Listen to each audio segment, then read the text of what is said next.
Мен Қылышбай Әлфия, Нұрсұлтан қаласы Қазақ ұлттық өнер университеті колледжінің актерлық өнер мамандығы бойынша бірінші курс студенті. Мұқан Омарбаев амалсыз орнынан тұрып, аяғын сылбыр басып маған қарай аңдады. Мен оған асықпа дегендей белгі бердім де, баяндауға рұқсат етіңіз, жолдас лейтенант, дедім. Полянцевқа қарап, тік тұра қал. Үніңді өшір, рұқсат етпеймін, деді ол. Рұқсат етпесеңіз, онда мен рұқсатсыз баяндауға мәжбүр болам. Өшір үніңді!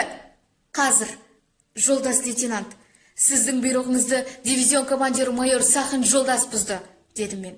Майор осыны сізге айт, және Полянцев жолдас дереу маған келсін, деді. Қайда майор? Сен бағанадан бері неге айтпай тұрсың ол кісінің шақырғанын? Айтайын деп едім. Сіз маған сөйлеуге рұқсат бермедіңіз ғой, жолдас лейтенант. Лейтенант пилоткасын түзеп киіп, қос бармағын белбеуіне сықты. Гимнастеркасының бұрысқанын артына қарай жерді. Қайда жолдас майор? Позицияда. Лейтенант орман шетіндегі зеңбіректер тұрған жерге қарай тұра кеп жүгірді.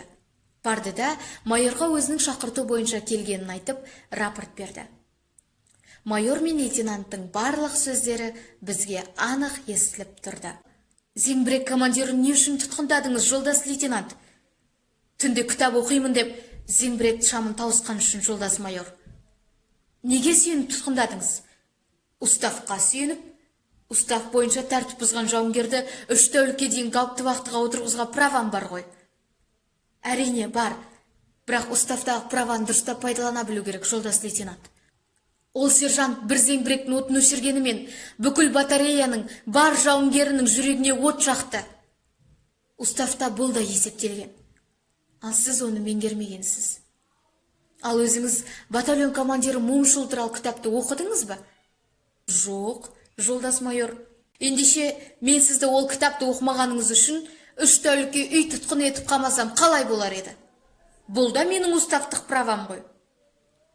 Құп, жолдас майор, 3 тәулікке үй тұтқыны болуға. Бірақ, ана кітапты қайдан алам? Оны өзіңіз тұтқындаған сержанттан сұраңыз. Мен сізге арест жариялаймын. Бірақ бұл есіңізде болсын.